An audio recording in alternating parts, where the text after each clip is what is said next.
Programang ito ay rated SPG, striktong patnubay at gabay ng magulang ang kailangan. Hinahabol nga nila Rigor at ng kanyang mga kasamahang pulis sila Marites, Tanggol at Ramon. Tumakas sila para tuluyang mailigtas si Marites mula kay Rigor.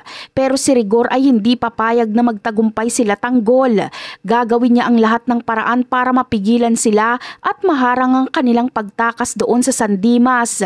Desididong-desidido si Rigor na hindi makakalayo ang grupo nila Tanggol at matutupad niya ang gusto niyang mangyari. Grabe nga ang ginawa ni Rigor dahil pinaulanan niya ng bala ang sarili niyang bahay. Nasa loob pa naman nun sina Marites, Tanggol at Ramon.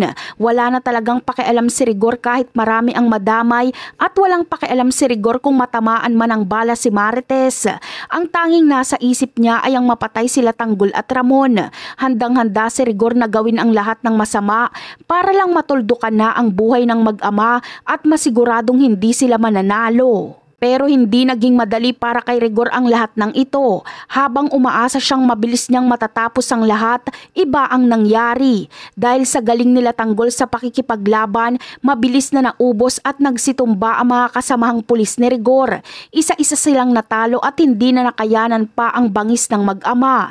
Ipinakita nila Tanggol at Ramon na hindi sila basta-basta magpapatalo at kaya nilang ipagtanggol ang kanilang sarili laban sa mga humahabol sa kanila. At sa wakas nagtagumpay rin sila Tanggol at Ramon. Nagawa nilang iligtas si Marites mula sa kamay ni Rigor at ng mga pulis. Nasigurado nilang ligtas na si Marites at hindi na ito mahuhulog ulit sa panganib. Ang kanilang tapang at usay sa labanan ang nagdala sa kanila sa tagumpay at nagbigay sa kanila ng pagkakataong makatakas. Dahil sa kanilang matagumpay na pagtakas, isinama na nila Tanggol at Ramon si Marites sa pansamantala nilang tinitirahan ngayon.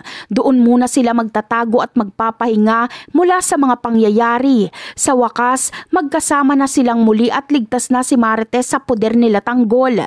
Pansamantala munang magtatago at magtsatsaga si Marites sa tinitirahan nila ngayon, basta ang mahalaga ay muli nang nabuo ang sarili nilang pamilya. At yan ang aabangan natin. Bye!